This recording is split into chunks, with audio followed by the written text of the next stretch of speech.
안녕하세요. 네, 안녕들 다 하시죠? 네, 근데 표정이 별로 안녕하시지 못하신 분들도 계신 것 같은데 다 옆에 분들과 안녕하세요 한번 인사하고 우리가 설교를 듣겠습니다. 네, 안녕. 네, 목사님께서 소개해 주셨고 제가 2월 초에 이미 저를 보신 분들도 있지만 제가 1시간 반 떨어져 있는 메이오 클리닉이 있는 로체스터라는 곳에 다하나 교회를 섬기고 있는 김경헌 목사입니다. 왜 다하나 교회일까 생각을 해봤어요. 근데 저희 교회는 여러분 교회처럼 크지 않고 작아요. 그래서 제가 찬양 인도도 하고 설교도 하고 뭐 세례도 주고 성찬도 다 하고 목사 혼자 다 하나? 그래서 다하나 교회가 된 건 아닌가?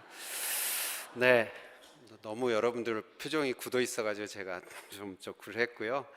오늘 연호하서 말씀을 가지고 여러분과 하나님의 뜻을 따라가 보고자 합니다. 여러분, 요나서 하면은 어떤 이미지가 떠오르십니까?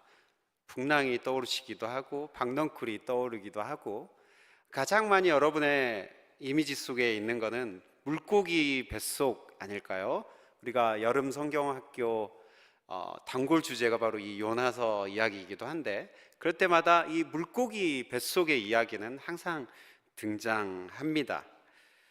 예수님께서도 이 약한 세대에 보여줄 표적, 그것은 요나의 표적이다라고 말씀하신 적 있죠. 예수님에게도 중요한 이야기가 바로 이 요나서였습니다.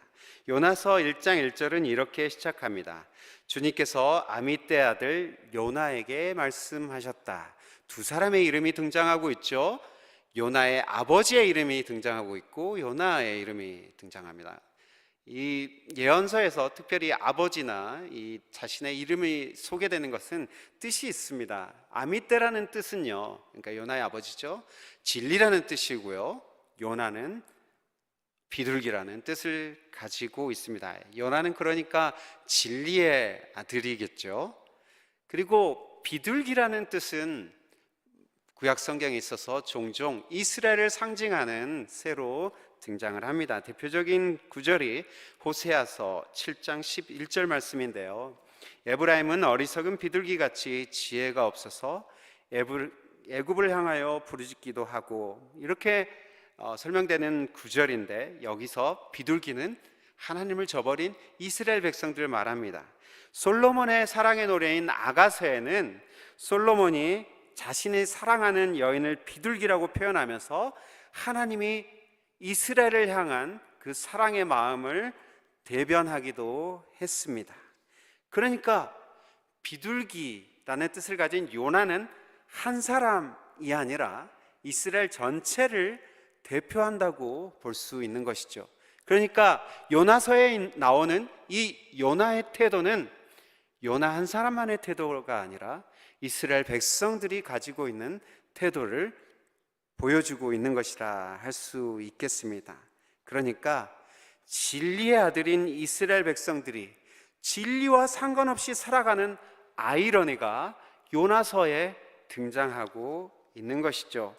요나는 하나님의 명령을 받고 다시스는 아니죠, 니느웨로 가라는 명령을 받았습니다. 니느웨는 오늘날로 치면 이라크에 있는 한 도시입니다. 아시리아의 수도였죠. 그런데 요나는 요빠라는 항구 도시로 내려갔습니다. 분명히 니느웨는 내륙의 도시인데 항구 도시로 내려갔어요. 왜 그렇습니까? 그는 지금의 스페인에 있는 타르시스라는 도시를 향해 도망 여행을 떠나기 위해서였습니다. 니느웨 반대편에 위치한 다시스로 여행을 떠나는데 그 여행의 성격은 회피성의 여행이었고 도망의 여행이었던 것이죠. 저도 도망 여행은 아니지만 지난주 휴가를 하면서 여행을 다녀왔습니다. 저희 아이들이 이 로체스터를 벗어나면 매우 좋아합니다. 여행을 참 좋아해요. 그래서 이번에는 저희가 3년 동안 살았던 캘리포니아를 가서 애들의 추억을 좀 달래주자 해서 로드트립을 다녀왔습니다. 근데 지난주 주일, 딱 일주일 전 새벽에 한국에서 연락을 받았습니다. 저의 아버지께서 소천하셨다는 소식을 들은 것입니다. 저는 영주권이 진행 중이었고 미네소타에서 물론 있었어도 한국을 방문할 수 없었습니다. 그런데 객지에서 그 소식을 들었고 부랴부랴 또 이곳으로 돌아와야 되는 그런 상황이었습니다. 캘리포니아에서 돌아오는 그 먼 길 며칠의 시간을 보내면서 계속해서 하나님께 기도하고 생각하는 시간들을 가졌습니다. 그러면서 우리 인생 자체가 우리의 본향을 향하여서 돌아가는 여행길 아닌가. 어떤 시인은 소풍이라고 묘사를 했죠, 우리의 인생을. 저희 아버지께서도 잠시 이 땅에 여행하시다가 하나님 품으로 돌아간 것 아니겠는가, 그런 생각을 하면서 또 개인적인 또 애도의 시간을 가지면서 돌아왔습니다. 김영하 소설가의 산문집인 여행의 이유를 보면 작가가 여행을 좋아하는 이유를 호텔을 통해 풀어가는 부분이 있습니다. 이 김영하 소설가는 알쓸신잡에서도 나오는 아주 좋은 소설가인데요. 여러분, 호텔은 모든 것이 완벽하게 정리되어 있어야만 합니다. 이전 게스트의 흔적을 완벽하게 지우는 것이 호텔 청소의 기본 원칙이라고 하죠. 이것을 작가는 이렇게 묘사합니다. 호텔은 집요하게 기억을 지운다. 왜 그럴까요? 이전 투숙객의 흔적은 물론이고 내가 전날에 남겼던 슬프고 힘든 기억들을 모두 지워버립니다. 적어도 호텔에 들어서는 순간, 그 순간만큼은 우리는 문제로부터 아주 떨어져 있다는 느낌을 받게 되는 것이죠. 어떤 영향도 우리에게 주지 않는 것을 호텔에 들어서는 순간 느낀다는 것입니다. 그럴싸한 말 같죠? 나를 짓누르던 일상의 무게감이 깔끔하게 정리되는 그 호텔의 하얀 침대볼을 보는 순간 하얗게 가벼워진다고 하니 여러분들도 다음 혹시 여행 기회가 있으면 이 느낌을 한번 가져보시기를 바랍니다.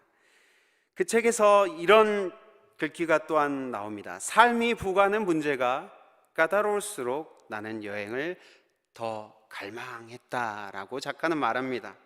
그런데 이 부분을 읽는데 우리의 주인공 요나가 생각이 났습니다. 요나는 하나님이 그에게 주신 숙제가 너무나 어려워서 그냥 무작정 타시스로 떠나는 여행길에 올랐습니다.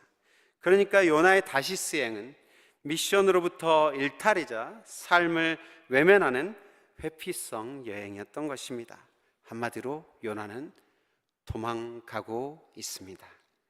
요나서는 요나의 도망 경로를 끝없는 추락, 하강의 이미지로 묘사합니다. 요나가 계속 아래로 가고 있다는 것입니다. 한번 봐볼까요? 요나가 처음 하나님의 명령을 받고 내려갔던 곳이 어디였다고요? 욥바라는 항구 도시였죠. 욥바라는 항구 도시에서 배에 올라탑니다. 배에서도 저 아래에 있는 배 밑칸으로 떨어지죠. 배 밑칸에서도 이제 바다로 떨어지고요. 바다에서도 물고기 뱃속으로 떨어지고 물고기는 계속 저 바다 밑속 수올까지 떨어져 내려갑니다. 수올은 죽은 사람들이 모여 있다고 생각했던 히브리인들의 그런 장소였습니다. 또한 요나는 벳사람들에게 자신을 누구라고 소개하고 있습니까? 히브리 사람이라고 소개하고 있습니다. 여러분, 이 히브리라는 명칭은 강을 건넌 자라는 뜻을 가지고 있습니다. 그러니까 이 사람들은 다른 나라에서 온 사람들이에요. 우리처럼 이민자요, 나그네로 살아가는 사람들을 히브리라고 불렀던 거예요. 그런데 이것이 이스라엘 백성들을 대표하는 대명사가 되어서 히브리인 하면 이스라엘 백성들이 되었던 것입니다. 당시 여러분 이집트를 한번 상상해 보세요. 히브리 사람 하면 그 당시 가장 밑바닥 인생을 살아가는 기층민들이 바로 이 히브리인이었고 요나는 자기를 히브리인이라고 얘기합니다. 요컨대 이 요나서 1장은 요나가 하나님의 뜻을 저버리고 계속 아래로 가고 있음을 우리에게 보여주고 있습니다. 하나님의 뜻을 저버린 예언자, 그에게 하나님은 바람과 풍랑을 던져버리고 있습니다. 우리말에는 던지다라는 표현이 나와 있지 않지만 히브리 말의 표현은 던져버린다는 뜻입니다. 하나님이 지금 이 예언자를 향해 풍랑을 던지십니다. 파도가 점점 거세지자 벳사람들은 요나를 찾았고, 요나가 이 문제의 근본이라는 것을 알게 되었습니다. 그리고 벳사람들은 이제 결단을 내려야 합니다. 요나는 더 이상 피해갈 수 없다는 것을 알고 요나 또한 결단합니다. 12절 말씀에 나를 들어서 바다에 던지시오. 그러면 당신들 앞에 저 바다가 잔잔해질 것이요. 바로 나 때문에 이 태풍이 당신들에게 닥쳤다는 것을 나도 알고 있어. 요나가 이런 말을 함에도 벳사람들은 끝까지 요나를 지켜주고 싶었습니다. 육지를 향해서 계속 노를 저었죠. 하지만 더 파도가 거세지자 벳사람들도 이제 헛수고라는 것을 알고 하나님께 기도를 드리지요. 우리가 요나를 바다에 빠뜨려 죽일 건데 이 요나의 죽음을 우리의 탓으로 돌리지 말아 주십시오 하고 하나님께 그들은 기도하고 마침내 요나를 바다에 던집니다. 그리고 요나가 바다에 빠지자마자 풍랑은 잔잔해졌습니다. 여러분, 이 이야기에서 이 벳사람들은 계속해서 뭐라고 하냐면 이 일의 책임이 누구인가? 라는 책임을 묻습니다. 여러분, 우리가 불행이 찾아올 때 우리의 자동적인 반응은 무엇입니까? 누구 때문에 일어난 일인가? 라는 걸 생각합니다. 누구 때문인가? 그러면서 자연스럽게 블레임의 대상을 찾습니다. 우리의 자연스러운 반응은 너 때문이야, 너 때문이야. 집안에서도 직장에서도 분란이 일어나고 싸움이 일어나는 이유는 우리가 다른 사람에게서 문제의 원인을 찾으려고 할 때 싸움이 일어납니다. 부부싸움의 대부분의 이유는 당신 때문이야 라는, 너 때문이야 라는 그런 반응 때문입니다. 사회적으로 위기가 닥쳐올 때 사회적으로도 우리의 블레임의 대상을 찾습니다. 희생양을 찾는다고 하죠. 희생양을 찾는 것은 자연스러운 반응, 우리의 죄된 반응입니다. 1차 세계대전 이후 독일 사람들이 매우 힘들어졌습니다. 먹고 살 것이 없어지자 그들은 어떻게 하면 이 위기를 극복할 수 있을까 하면서 그들이 찾았던 희생양은 바로 유대인들이었습니다. 나치는 이 틈을 노려 유대인들을 희생양으로 삼아 자신들의 민족을 재건할 생각을 하게 되죠. 또한 로마 시대 AD 64년의 네로 황제 시절에 로마에 큰 화재가 일어났습니다. 이 화재가 일어났을 때 네로는 안티움이라는 로마에서 조금 떨어진 별장에 머물고 있었어요. 그런데 이 네로는 아주 악랄해서 이 기회를 자신의 궁전의 터를 넓히고 아름다운 궁전을 지을 생각을 갖습니다. 그래서 시민들이 머물고 있었던 거주지까지 자신의 궁전의 터를 넓힐 생각을 합니다. 그런데 시민들이 가만히 있겠습니까? 반발을 했겠죠. 그래서 네로는 희생양을 찾아야겠다라는 생각을 했고, 기독교인들이 이 화재의 원인이 있다라고 하면서 기독교인들을 희생양으로 몰아세웁니다. 기독교인들의 하나님은 불로 심판한다고 하더라. 이 불은 기독교인들이 낸 것이 분명해 하면서 기독교인들을 희생시켰죠. 여러분, 나치와 네로의 일례를 통해서 알 수 있는 것은 이 권력자들에게 너 때문이야, 네 탓이야라는 이 말이 권력자들에게 주어질 때 심각한 폭력이 될 수 있다는 것을 우리가 역사를 통해서 알 수가 있습니다. 오늘 본문에서 요나와 벳사람들은 성숙한 태도를 우리에게 보여주었습니다. 물론 그들의 처음 행동은 성숙하지 않았지만 요나는 적어도 자신을 희생하는 성숙한 태도를 보여주었습니다. 이 뱃사람들은 끝까지 요나를 살리려고 했었죠. 또 요나 또한 나를 바다에 던지라라는 영웅적인 태도를 보여주었습니다. 자신이 이 문제를 직접 해결해야 한다는 것을 요나는 알았던 것입니다. 요나서 1장의 영어 성경을 보면 이 responsible이라는 말이 나옵니다. 종종 나오는데요. 제비를 뽑았을 때 뱃사람들이 한 말이죠. Who is responsible for this calamity? 이 재앙의 책임이 누구에게 있는가? 8절에서도 똑같은 말이 등장하고 있습니다. 누구에게 책임이 있는가? 이 물음에 요나는 내가 책임이 있다 라고 하면서 응답을 합니다. 리차드 니버라는 신학자는 책임적 자, the responsible self라는 말을 합니다. 이 말은요, 이 신학자의 책 제목이기도 합니다. 이 책에서 니버는 인간이 인간 되는 것은 누군가에게 응답할 때이다 라고 말합니다. 그러니까 인간 존재의 본질의 특징을 책임, responsibility에서 찾고 있는 것입니다. 인간이 인간다울 때가 언제인가? 타자의 아픔과 고통에 response 할 때 우리는 인간다운 때이다 라고 얘기하죠. 여러분, responsible 이란 말은 response에서 나왔죠. 책임이란 말은 response, 반응하다, 응답하다 라는 말에서 나옵니다. 누군가의 고통에 반응하는 것이 여러분 인간의 본질입니다. 하나님께서 우리에게 주신 인간 핵심적인 본질이자 특징이자라는 것이죠. 요나가 보여주고 있는 모습이기도 합니다. 이것은 또한 우리 주 예수 그리스도께서 보여주신 태도입니다. 예수 그리스도가 세상의 모든 죄를 짊어지셨다는 것은 여러분 무엇인가요? 예수님 누구 때문에 십자가를 지셨습니까? 세상에 있는 모든 잘못을 누구 탓으로 얘기하지 않으셨습니다. 오히려 그 모든 죄를 예수님께서는 자기에게로 끌어들여 그 죄를 스스로 짊어지셨죠. 남을 탓하지 않은 책임적 자의 모습이 바로 예수 그리스도의 십자가에서 보여지는 모습입니다. 예수를 따른다는 것은 여러분 무엇입니까?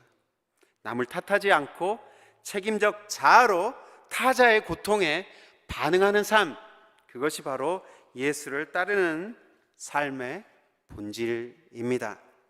저는 천주교 고등학교를 나왔습니다. 일부 예배가 딱 마치니까 어느 학교세요? 라고 물어보신 분들이 계시더라고요. 광주에 있는 사례지오 고등학교라는 학교를 나왔는데요, 제가 다닌 고등학교의 앞뒤 출입문 전면 후면에 다 파란색 글씨로 쓰여진 파란색 바탕에 흰 글자였던 것 같아요. 스티커가 있었는데 뭐라고 적어져 있냐면 내 탓이요 라는 글귀가 출입문에 붙어 있었습니다. 그래서 저와 친구들은 이 문을 오고 갈 때마다 내 탓이요 라는 그 말을 읽을 수밖에 없었습니다. 그리고 아침에 명상의 시간이 있었는데요, 바흐의 지선상의 아리아 다 흐르면서 명상의 시간이 조용히 시작됩니다. 그러면서 마지막에 항상 이 경구를 우리가 되뇌입니다. 내 탓이요, 내 탓이요, 내 큰 탓이로소이다. 이게 나중에 신학교 가서 이게 기독교인들이 했던 기도의 표현이라는 것을 알게 되었습니다. 예부터 기독교인들은 가슴을 3번 치며 이 기도를 드렸다고 합니다. 라틴어였는데요, 메아 쿨파, 메아 쿨파, 메아 막시마 쿨파. 메아는 나의, 마이라는 뜻이고요, 쿨파는 신입니다. 내 죄라는 것이죠. 막시마는 크다라는 것이죠. 메아 쿨파, 메아 쿨파, 메아 막시마 쿨파, 이렇게 했다는 거예요. 이 기도는 바로 책임적 자아를 강조하는 귀한 기도문이죠. 다른 사람의 탓이 아니라 내 탓이다. 바로 예수 그리스도의 태도인 것이죠. 예수님은 남의 눈에 들어있는 티끌을 보기 전에 자기의 눈에 들보를 보라고 마태복음에서 얘기했었습니다. 남에게 문제를 찾지 않고 돌이켜 나에게서 문제를 찾는다는 사자성어가 반구적이입니다. 모두 제자인데 여기서는 저자로 읽습니다. 공자와 맹자의 사상의 핵심 사상이기도 한데요, 공자는 그의 책인 논어에서 군자는 책임을 자신에게서 찾고 소인은 남에게서 찾는다라는 말을 했습니다. 맹자 또한 행하여도 얻지 못하거든 자기 자신에게서 잘못을 구할 것이니, 여기에서 방구저기가 나오죠. 자기의 몸이 바르면 천하가 돌아올 것이다. 여러분, 이 말들에서 나에게서 문제를 찾으라고 얘기합니다. 여러분, 나에게서 문제를 찾으라 하는 말은 나를 몰아세워서 막 나를 가치없게 여기라, 학대해라, 그런 말이 아닙니다. 요나의 네타쇼의 태도와 방구저기의 태도는 한 배를 탄 공동체의 운명을 내가 책임진다는 책임적 자의 태도를 보여줍니다. 여러분, 요나의 이러한 태도 덕에 이교도였던 백사람들은 마지막에 하나님을 경외하면서 하나님께 기도를 드리는 장면이 1절의 마지막에 표현되고 있습니다. 요나의 이 책임적인 태도가 가져온 당연한 결과였죠. 여러분, 우리의 공동체뿐만 아니라 우리의 지구 공동체를 살리는 길이 바로 이 책임적 자의 태도에서부터 시작된다고 믿습니다. 교회에서도 서로 책임적 자의 모습을 보일 때 더 아름다운 그리스도의 공동체가 될 수 있습니다. 가정에서도 마찬가지죠. 네타시오라는 이 태도, 이 책임적 자의 모습을 보일 때 훨씬 화목한 가정이 될 수가 있을 것입니다. 예수님이 말씀하신 요나의 표적이란 것이 어쩌면 이런 책임적 자로서의 모습을 말씀하신 것은 아닐까요? 나의 잘못이 아니지만 상대를 긍휼히 여기고 안타까이 여김으로 그의 짐을 져주는 책임적인 모습이 예수님이 보여주고 싶으셨던 요나의 표적이었을 수 있습니다. 고등학교 시절에는 이 네타쇼라는 이 스티커가 매우 싫었습니다. 왜 내 잘못도 아닌데 아침마다 네타쇼 이렇게 해야 되는 거지?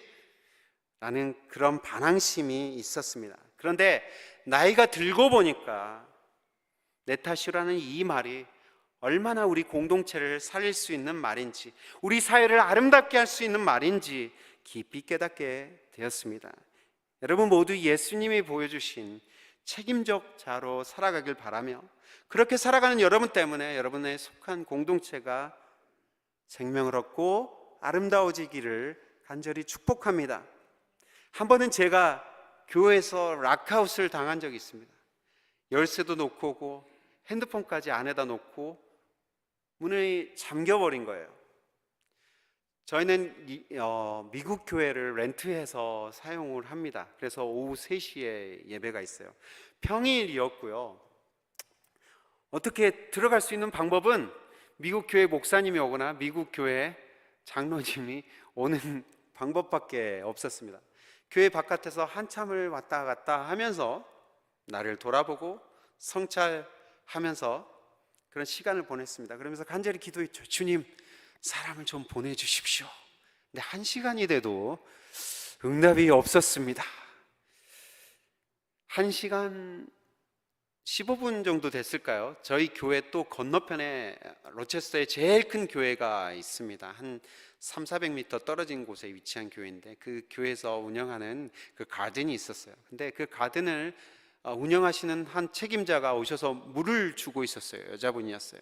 저분을 놓치면 나는 하루 종일 교회에 못 들어갈 수도 있겠다라는 그 위기감에 그분께 달려갔습니다.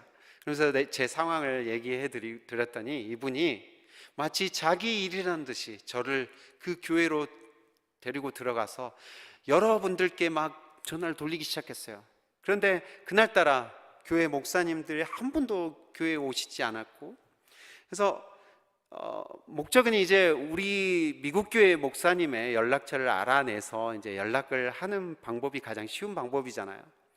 그렇게 해서 본인의 일처럼 계속 연락을 취했고 막 페이스북 메시지까지 막 보내면서 막 응답하라 막 이렇게 보내서 겨우 연결이 되어서 그 미국 목사님이 이제 오시기로 한 거예요.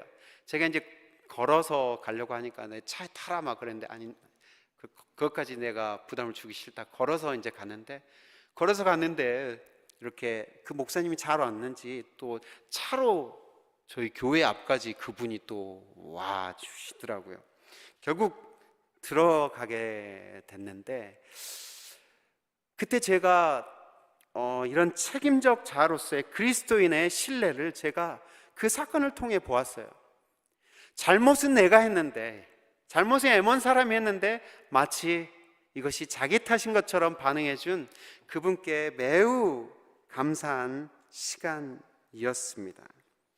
여러분, 우리도 일상에서 작은 일이라도 다른 이들의 어려움에 반응하고 도와주는 책임 있는 자가 되었으면 좋겠습니다. 내 탓이오라는 이 예수의 정신이 이 시대에 우리가 실천할 수 있는 요나의 표적이라 믿습니다. 함께 기도합니다. 사랑의 주님, 주님은 당신 탓도 아닌데 세상의 모든 죄를 내 탓으로 돌리고 십자가를 지셨습니다. 그 십자가의 정신이 인류를 살리고 우리를 인간답게 만들었습니다. 우리도 주님 따라 내 탓이오라는 책임적 자아로 성숙하게 살아갈 수 있게 도와주옵소서. 예수 그리스도의 이름으로 기도합니다. 아멘.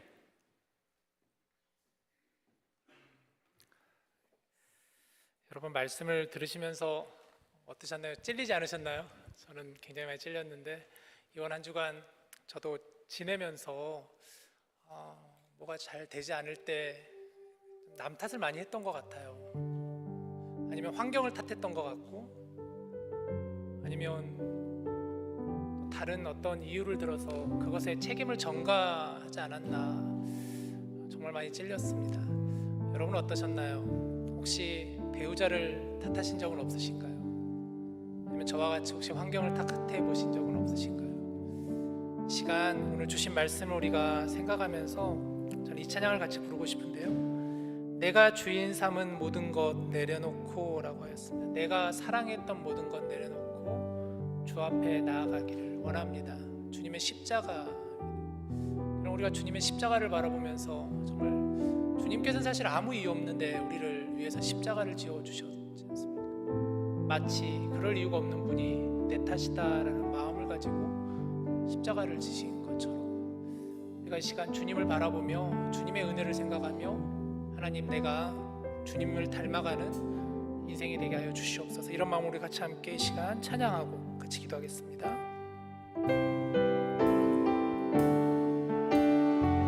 내가 주인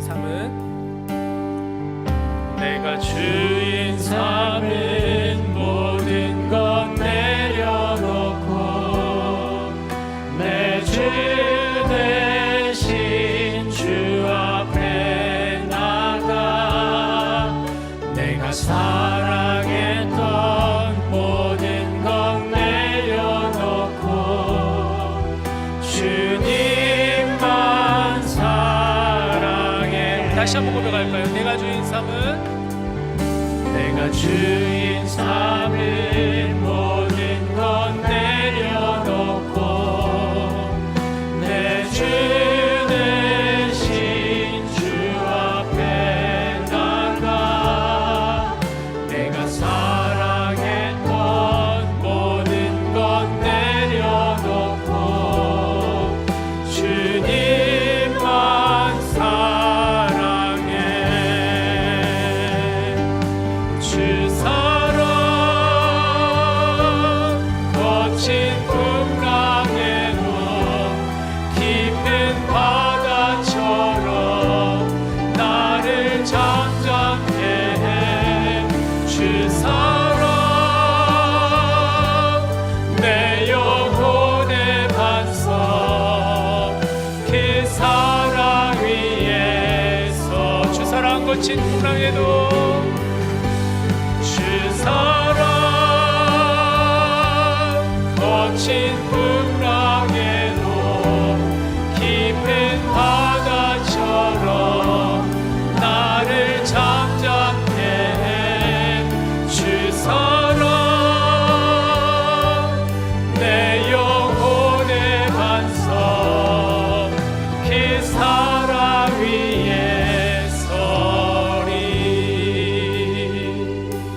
같이 눈을 감고 같이 기도합시다. 오늘 목사님 주신 이 말씀을 통하여서 이번 한 주간 우리가 살아갈 때 우리의 결단과 또 책임 있는 응답이 있기를 원합니다. 모든 상황 속에서 내 탓이오 할 수 있는 그러한 내 자신이 될 수 있게 해달라고, 나를 희생할 수 있는 진정한 용기와 또 책임 있는 자아가 될 수 있게 해달라고, 그런 가운데 주님과 동행하는 이번 한 주 될 수 있게 해달라고 우리 함께 오늘 주신 말씀을 묵상하며 같이 함께 통성으로 기도하겠습니다. 하나님, 우리가 살아가면서 얼마나 많이 타인에게 책임을 전가했는지요.